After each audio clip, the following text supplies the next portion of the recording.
In 1878, Louis Chevrolet was born in a Swiss village, his hands destined for greatness. He raced from Juris Nose to America's roads, building an empire with a bow tie emblem. But ambition bred betrayal. William Durant stole his dream, leaving Louis penniless. Did his brother Gaston's fiery 1920 crash break him? Could his legacy survive the 2014 ignition switch scandal that claimed 124 lives? From Corvette's roar to Silverado's might, Chevrolet conquered the globe, yet its heart bled. Uncover secrets of workers crushed by greed, rivers poisoned by progress, and a 2075 collapse that buried the bow tie. Amara Chevrolet's quest to honor Louis sparked hope, but at what cost? This is no mere brand, it's a saga of genius, loss, and ruin. Dive into the Chevrolet saga now, where every mile hides a tear. In the winter of 1878, a bitter wind howled through La Chaux-de-Fonds, Switzerland, rattling the shutters of a watchmaker's humble home. Louis Chevrolet was born on Christmas Day, the second of 9 children, his cries drowned by the clatter of his father's failing workshop. Joseph Chevrolet, a craftsman of precision, toiled over gears, but poverty gnawed at the family like frost on a window pane.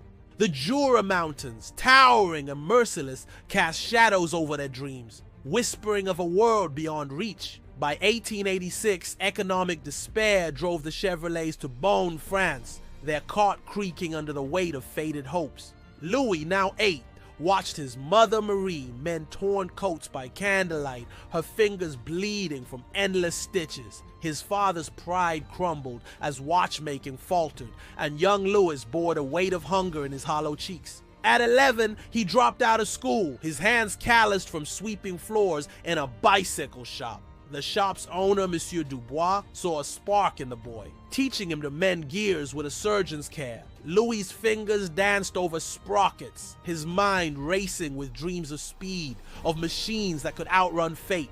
By 16, he built his own bicycle, its frame gleaming under Beaune's sun, and entered local races. He pedaled through mud and rain, his lungs burning, winning coins that fed his siblings for a week. In 1897, a chance encounter changed his path. A railway magnate, Vanderbilt, allegedly stopped at the shop. His 3-wheeled cycle had snapped a chain, and Louis, with deft hands, restored it in minutes. Impressed, Vanderbilt urged the boy to seek fortune in America, planting a seed of ambition. In 1899, Louis boarded a steamship to Montreal, his pockets empty, but his heart ablaze with possibility. The Atlantic storms battered the ship, but Louis stood at the bow, envisioning a life unbound by poverty. In Canada, he toiled as a mechanic, then a chauffeur, his hands stained with grease, his eyes fixed on engines. By 1901, he landed in New York, joining de Dion Bouton, the world's largest car maker, a colossus of iron and steam. His skill with motors earned whispers of genius, and soon he was racing, his name accommodated in motoring circles. In 1905, Louis won a Vanderbilt Cup heat, his car roaring past rivals, the crowd chanting Chevrolet. His brother Arthur, now in America, joined him, their bond forged in shared dreams and shared scars.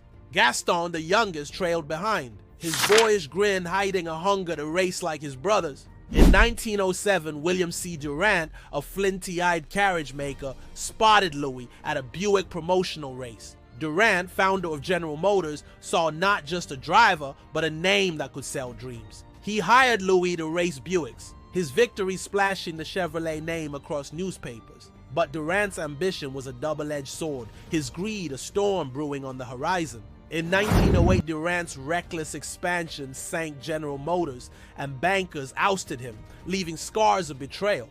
Louis, loyal but wary, sensed opportunity in Durant's fall, his own star still rising. By 1910, Louis was crafting engines in a Detroit shop, his overhead valve design a marvel of power.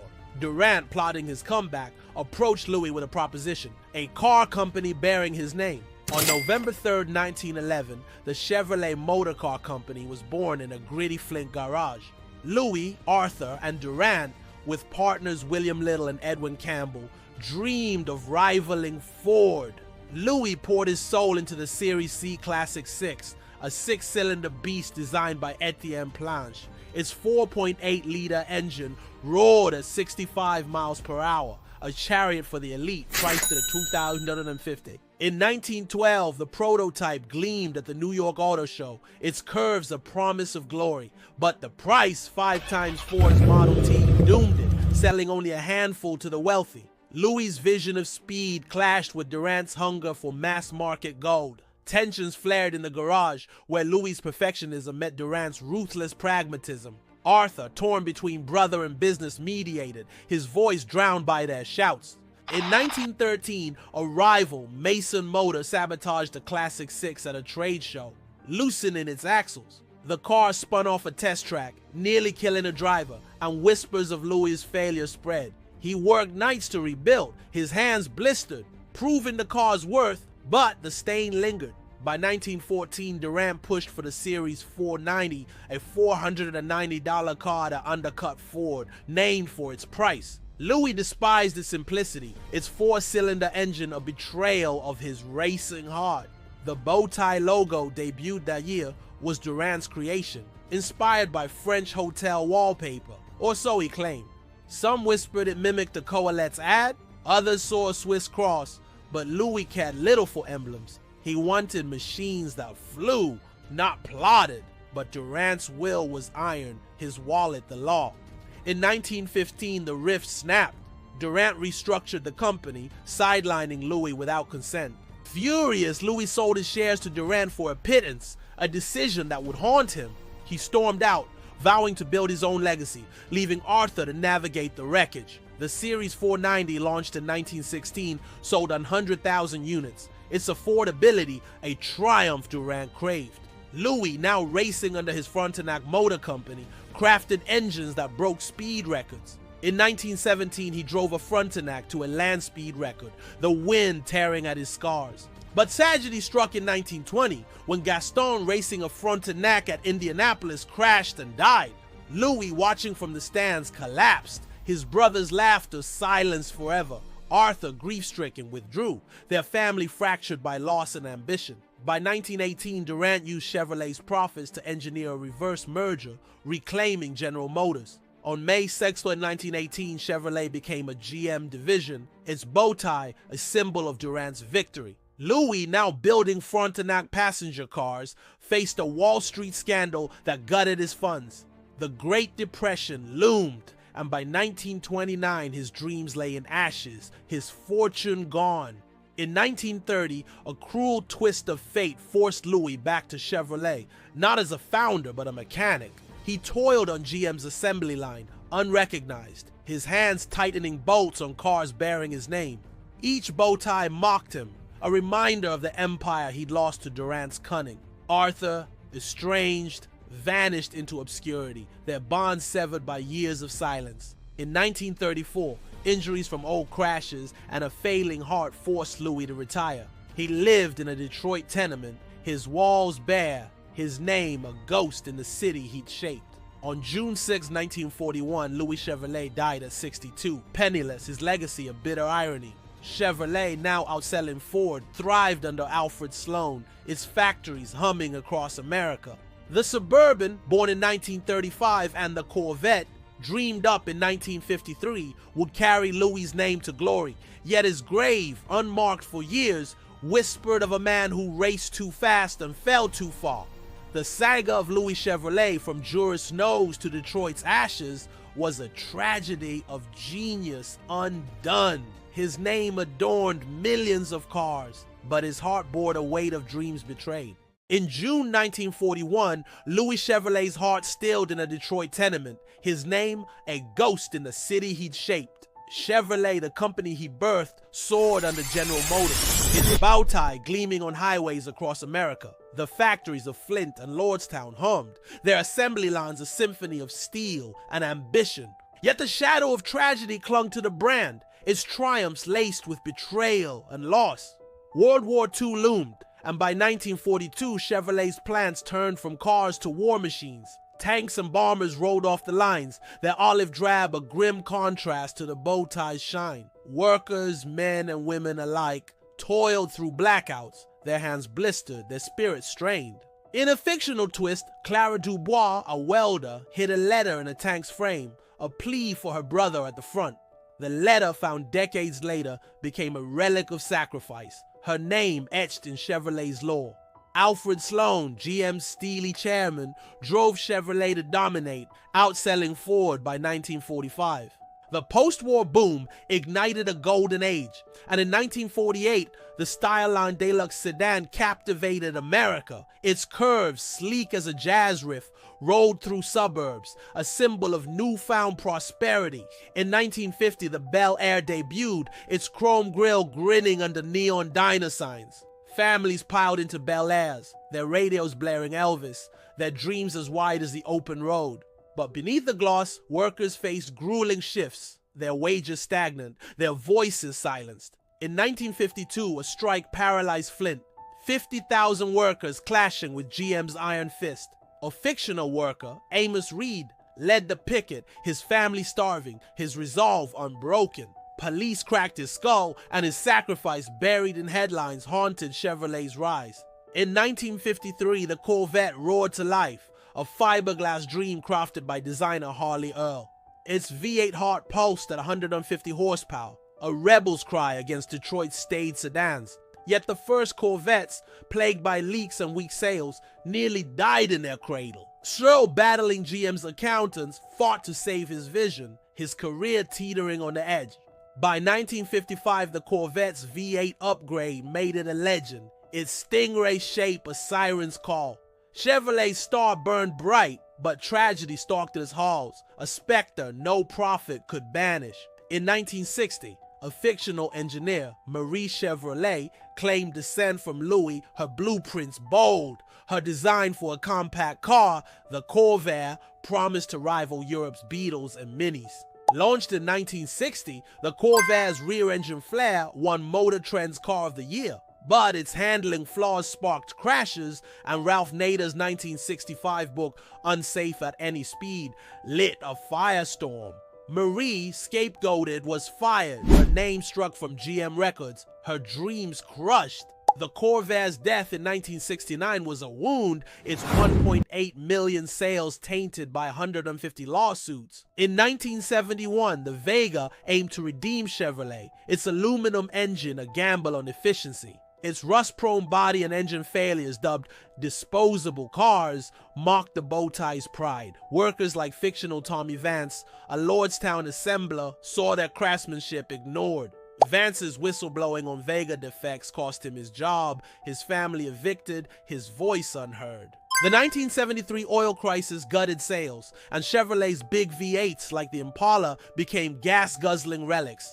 By 1980, the Citation hatchback promised a comeback, its X-body platform a nod to the future. Yet faulty brakes and steering issues led to 1.3 million recalls, a betrayal of trust. Roger Smith, GM CEO, slashed costs, closing plants, and laying off 30,000 in 1986. Flint's factories, once Chevrolet's heart, stood silent as graves, their workers cast adrift. In 1987, a fictional descendant, Louis Chevrolet II, petitioned GM to honor his grandfather. His plea for a statue was ignored, his letters burned, his lineage a footnote in GM's ledgers. The 1990s brought hope with the reborn Camaro, its 5.7-liter V8 a roar of defiance. The Silverado, launched in 1999, became America's workhorse, its frame as tough as the men who drove it. But tragedy struck anew in 2008 as the financial crisis sank GM into bankruptcy. On June 4, 2009, GM filed for Chapter 11, Chevrolet's plants idled, 21,000 jobs lost. Workers like fictional Lena Carter, a third-generation assembler, saw her pension vanish. Her protest outside GM's headquarters, tear-streaked and defiant, was televised, then forgotten. Mary Barra, GM's first female CEO, took the helm in 2014, her resolve a flicker in the dark. That year, a nightmare unfolded, the ignition switch scandal, linked to 13 deaths. Faulty switches and cobalts and ion-stalled engines, airbags failing, families shattered. Barra faced Congress, her voice steady, but the $1.2 billion in fines scarred Chevrolet's soul. a fictional victim's mother, Grace Ellis, chained herself to GM's gates demanding justice. Her son's Cobalt crash, a memory of twisted metal, fueled her crusade, ignored by executives. By 2016, the Chevy Bolt EV signaled redemption, its 238-mile range a challenge to Tesla. Elon Musk, Tesla's brash visionary, mocked Chevrolet, his Cybertruck a gauntlet thrown. Barra countered with the 2020 Silverado HD, its 910 pound-feet of torque a Titan's growl. Yet labor strife flared in 2023 as 46,000 UAW workers struck, demanding fair wages. Plants halted, the bow tie dimmed, and Barra's negotiations teetered on collapse. In 2024, a fictional engineer, Jamal Reed, exposed EV battery flaws in the Equinox EV. His leak, costing him his career, sparked recalls. Chevrolet's green dreams tarnished. By 2025, Chevrolet sold 1.8 million vehicles yearly, its $10 billion EV push a gamble. The Corvette ZR1 with 1,064 horsepower screamed defiance, a nod to Lewis's racing heart. Yet Louis' grave, now marked, bore no tribute from the empire he named. The saga of triumphs and terrors, from war's grit to corporate greed, was a requiem for dreamers. Chevrolet's bow tie shone, but its shadows hid the tears of those who built it. In 1900, Louis Chevrolet stepped off a steamship in Montreal, his heart pounding with dreams of speed and steel. The Jura mountains of his Swiss childhood were a distant memory, their snows replaced by the grime of industry. Yet tragedy, like a shadow, followed him, its claws sinking deeper with every triumph. Chevrolet, the empire he would name, became a colossus, but its bow tie hid a ledger of sorrow. In 1911, Louis and William Durant forged the Chevrolet Motor Car Company in a Flint garage. The Classic 6, Louis' six-cylinder dream, roared to life, its $2,250 price a king's ransom. At the 1912 New York Auto Show, it gleamed, but buyers turned to Ford's $500 Model T. Only 2,999 Classic 6s sold, a failure that cut Louis like a blade through canvas. A fictional rival, Mason Motors' Silas Kane, sabotaged a show car, its engine seizing in public. The crowd's jeers echoed in Lewis's ears, his pride bleeding on the showroom floor. By 1915, Durant's greed fractured their bond, and Louis sold his shares for a pittance. He walked away, his name on a company that would haunt him, a ghost in his own story. In 1920, tragedy struck harder. His brother Gaston died in a fiery Indianapolis crash. Louis, watching from the stands, felt his heart catch. Gaston's laughter was silenced forever. Arthur, their brother, drifted into shadow, their family shattered by ambition and loss. Chevrolet, now GM's crown jewel, thrived without Louis, its Series 490 a 1916 sensation. By 1918, the merger with General Motors crowned Durant's comeback, but Louis was forgotten. In 1930, he returned as a mechanic, tightening bolts on cars bearing his name. Each bow tie was a mockery, his legacy stolen by men in suits who never raced. In 1941, Louis died penniless, his grave unmarked, his dreams dust in Detroit's wind. Chevrolet's factories, sprawling across America, churned out Bel Airs and Corvettes. The 1953 Corvette, a fiberglass rebel, bore Louis' spirit but not his name's honor. Yet the workers who built it faced their own tragedies, their lives ground down by greed. In 1952, a Flint strike saw 50,000 workers face batons, their wages frozen, their families starving. A fictional striker, Rosa Martinez, chained herself to a factory gate, her children's hunger her fuel. Her arrest, splashed across newspapers, was forgotten, her sacrifice a whisper in GM's vaults. The 1960 Corvair, a rear-engine hope, became a nightmare, its crashes fueling lawsuits. Ralph Nader's unsafe at any speed branded it a killer, and 150 families mourned. A fictional designer, Clara Chevrolet, Louis' niece, lost her career to the Corvair's shame. Her blueprints, once praised, were burned, her name erased from GM's halls. In 1971, the Vega's rust and engine woes mocked Chevrolet's promise, a disposable car. Workers like fictional Miguel Torres, a Lordstown assembler, exposed defects only to be fired. His family's eviction, under a Michigan winter's bite, was a tragedy GM ignored. The 1980 Citations recalls $1.3 million for brakes and steering, betrayed drivers' trust. A fictional driver, Ellen Hayes, lost her son in a citation crash. Her lawsuit buried by GM's lawyers. Roger Smith's 1980s plant closures left 30,000 jobless. Flint a ghost town of broken dreams. In 1990, a fictional descendant, Louis Chevrolet III, sought to restore his great-grandfather's name. He petitioned GM for a memorial, but executives laughed. His letters shredded. His protest outside GM's headquarters, holding Louis' racing goggles, ended in arrest. The 2008 financial crisis pushed GM to bankruptcy. In 2009, Chevrolet's plan silent. 21,000 workers, like fictional Aisha Khan, lost pensions, their homes foreclosed. Aisha's hunger strike, televised, shamed GM, but her pleas changed nothing. In 2014, the ignition switch scandal erupted. 124 deaths tied to faulty cobalts and ions. Families wept, their loved ones lost to stalling engines and failed airbags. A fictional mother, Naomi Bell, chained herself to GM's gates, her daughter's cobalt a coffin. Her cries, ignored by executives, echoed in a $1.2 billion fine that couldn't heal. Mary Barra, GM CEO, faced Congress, her reforms a flicker in a sea of guilt. The environment too bore Chevrolet's scars. Suburbans and Silverados guzzled gas. In 1979, a fictional activist, Javier Ruiz, exposed Chevrolet's emissions fraud. His evidence, leaked to regulators, cost him his life in a suspicious crash. Racial discrimination lawsuits, from 1970s Flint to 2000s Lordstown, stained the bow tie. Black workers, like fictional Denise Carter, faced slurs and denied promotions. Her 1995 lawsuit won $10 million, but her health, broken by stress, never recovered. The 2016 Bolt EV promised a green future, but 2021 battery recall sparked fires. A fictional engineer, Lee Wei, warned of the effects, only to be silenced, his career ruined. In 2023, 46,000 UAW workers struck, their pickets a cry against EV transition cuts. A fictional striker, Jamal Carter, Denise's son, lost his leg to a scab's truck. His hospital bed, a symbol of sacrifice, rallied workers, but GM held firm. In 2024, the Equinox EV's delays and battery flaws cost Chevrolet $500 million. Elon Musk's Tesla Cybertruck outpaced it, mocking Barra's $10 billion EV bet.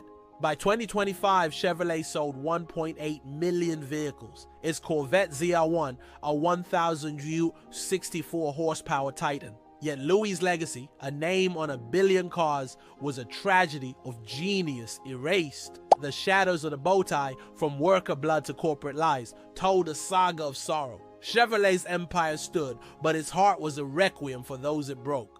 In 1911, Louis Chevrolet stood in a Flint garage, his hands stained with oil, his heart alight with dreams. The Chevrolet Motor Car Company, born that November, was his bid to conquer the world's roads. But the bow tie, a symbol of hope, would become a shroud for tragedies spanning continents. From Detroit's smoky factories to Brazil's jungles, Chevrolet's empire grew, its cost paid in blood.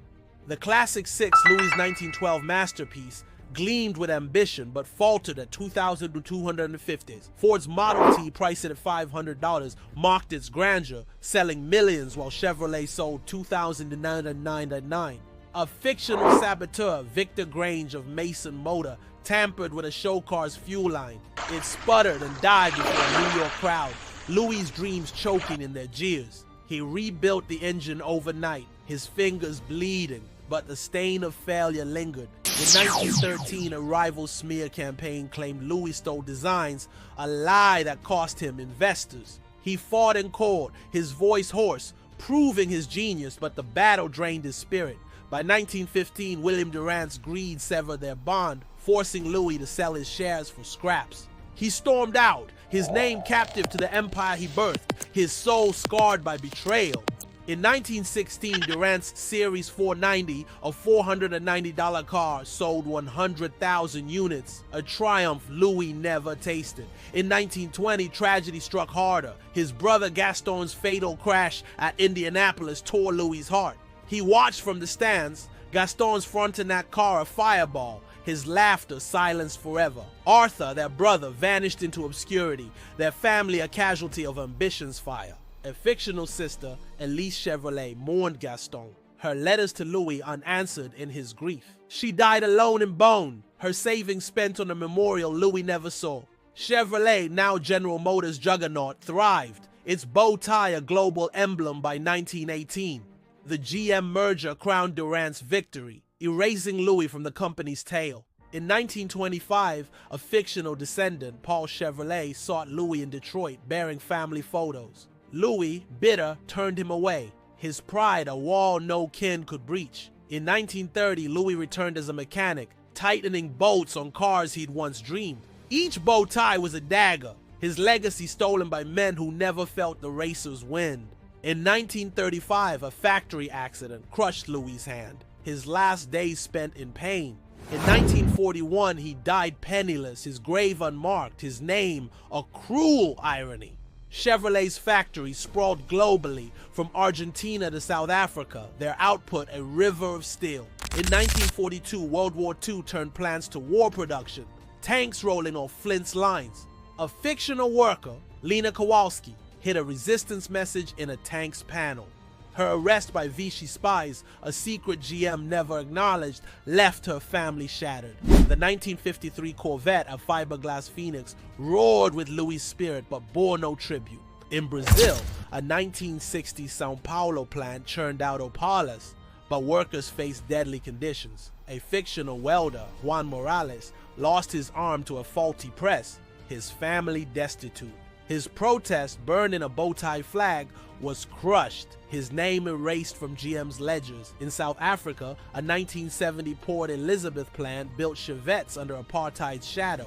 A fictional black worker, Amina Okafor, faced beatings for joining a union. Her death in a 1976 riot struck by police was buried, GM's profits untouched. In 1971, the Vega's rust and engine woes shamed Chevrolet, a disposable car globally. In Mexico, Vega exports sparked crashes, their frames buckling on rugged roads. A fictional driver, Maria Alvarez, died in a Vega rollover, her children orphaned. Her lawsuit, buried by GM's lawyers, was a whisper in Mexico City's courts. In India, Vega sales flopped, their engines seizing in Delhi's heat, a market lost. A fictional dealer, Anil Sharma, went bankrupt, his family homeless, his pleas ignored. The 1980 citations, 1.3 million recalls, brakes, steering, betrayed drivers worldwide. In Japan, rebadged citations failed, costing Chevrolet its Asian foothold. A fictional mechanic, Hiroshi Tanaka, lost his shop repairing citations, his honor broken. In Europe, Opel's rebadged Chevrolets, like the 1982 Cavalier, floundered against BMW.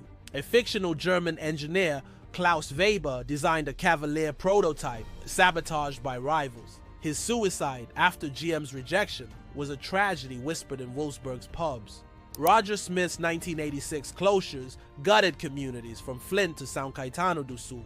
In Argentina, 10,000 jobs vanished, leaving Rosario a ghost town of broken dreams. A fictional worker, Sophia Chevrolet, Louis' great-grandniece, led a 1987 sit-in. Her hunger strike, broadcast across Buenos Aires, was ignored, her health shattered. Her daughter, Isabella Chevrolet, swore to reclaim Louis' name, a vow unfulfilled.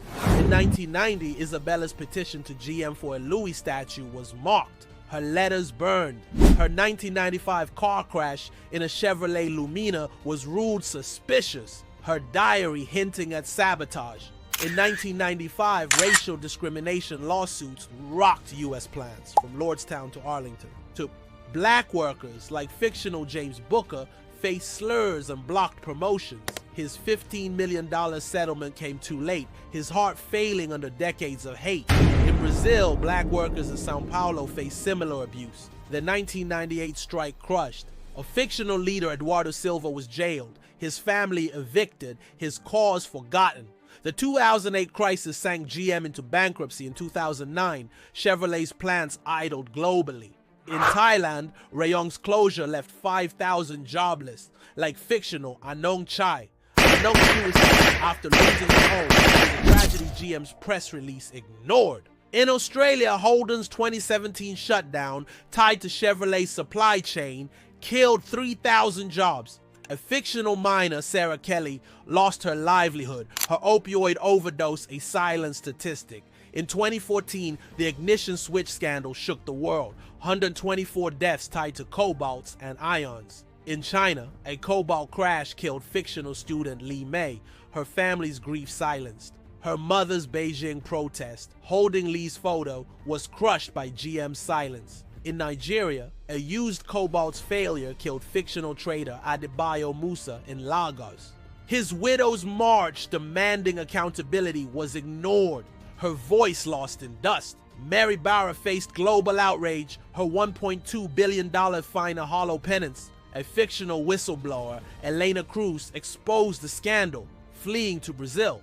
Her exile in São Paulo's slums, hunted by GM's investigators, was a buried secret. In 2016, Elena's memoir, Smuggled to London, sparked protests, but GM denied her claims. Chevrolet Suburbans and Silverados scarred the earth, their emissions choking skies. In India, a 1990s plant's runoff poisoned Calvary's rivers, sickening villages. A farmer, Rajesh Patel, led a 2,000 march, his crops dead, his son dying of cancer. His death in a suspicious fire was ruled an accident, GM's name untouched. In Canada, Silverado production polluted Ontario's lakes, fish dying in droves. A fictional activist, Marie LeBlanc, chained herself to a GM plant, her arrest televised. The 2016 Bolt EV promised redemption, but 2021 battery fires sparked recalls. In South Korea, a Bolt fire razed a Seoul apartment, fictional tenant Kim Soo homeless. Kim's lawsuit dismissed left her begging, her voice lost in GM's legal maze.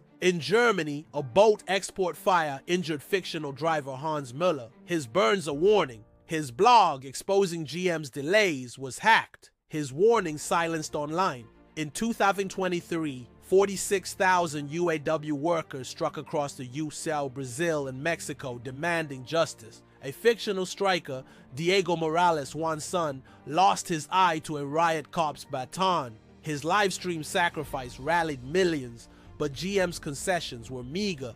In South Africa, a 2023 strike at Port Elizabeth halted Silverado exports. Workers starved. A fictional leader, Thandiwe Zuma, was shot, her death blamed on riots, GM unscathed.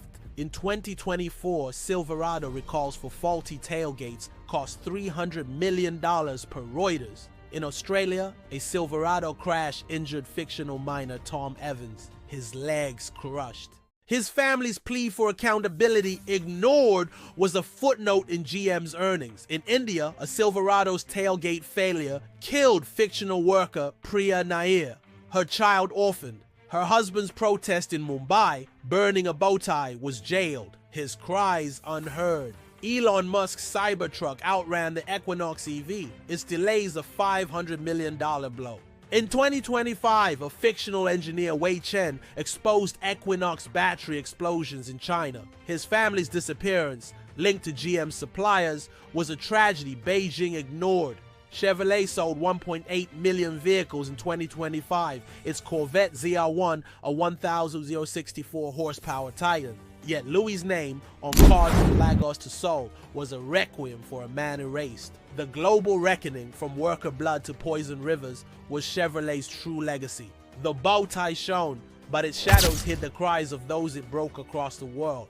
In 2025, Chevrolet's bow tie gleamed on 1.8 million vehicles, a titan born from Louis Chevrolet's dreams. Yet the world teetered, its skies bleeding ash, its roads cracked by ambition's weight. Louis, born in 1878 amid Jura's snows, was a ghost, his name a cruel echo on cars he never owned.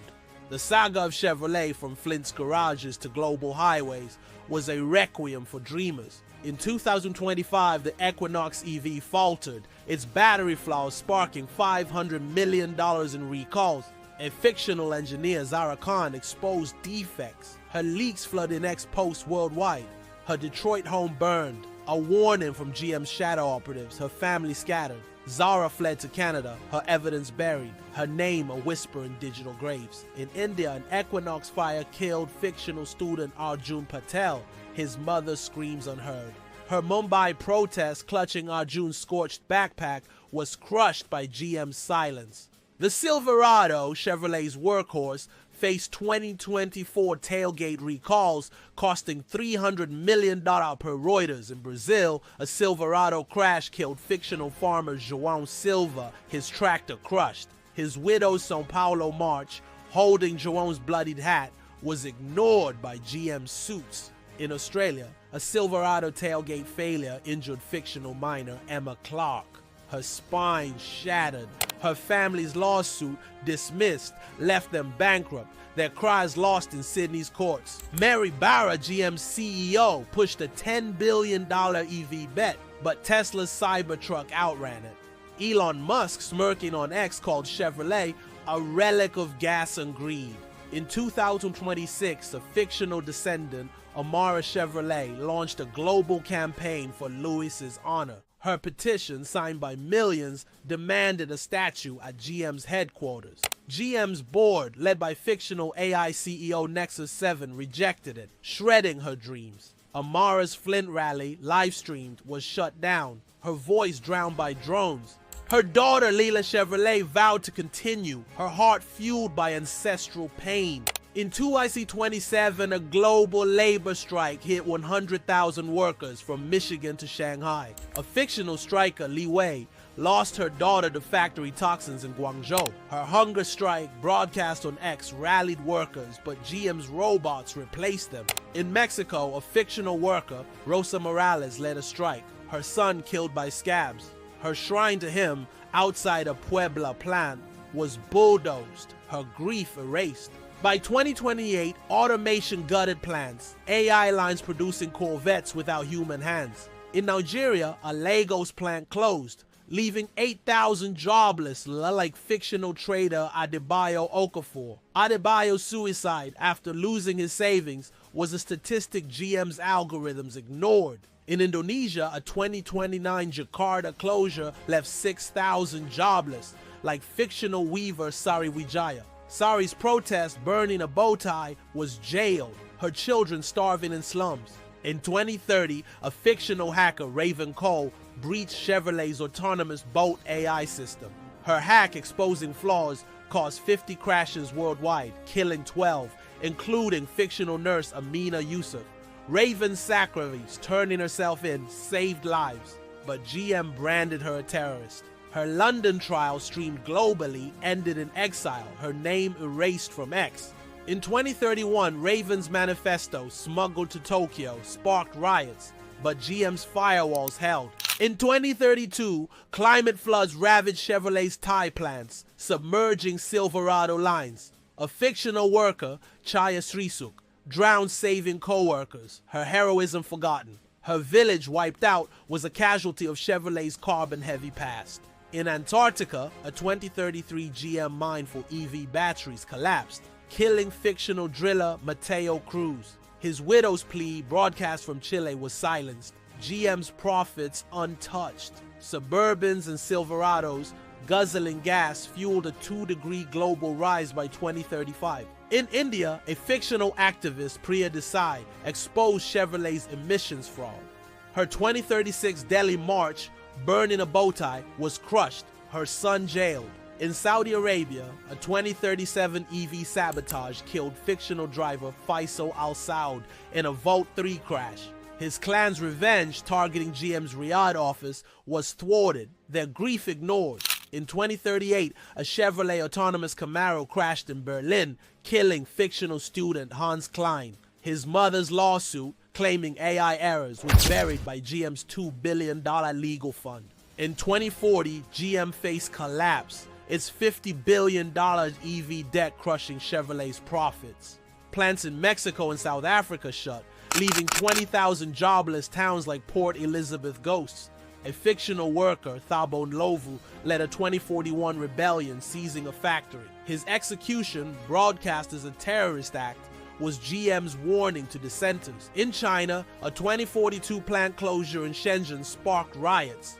15,000 jobless.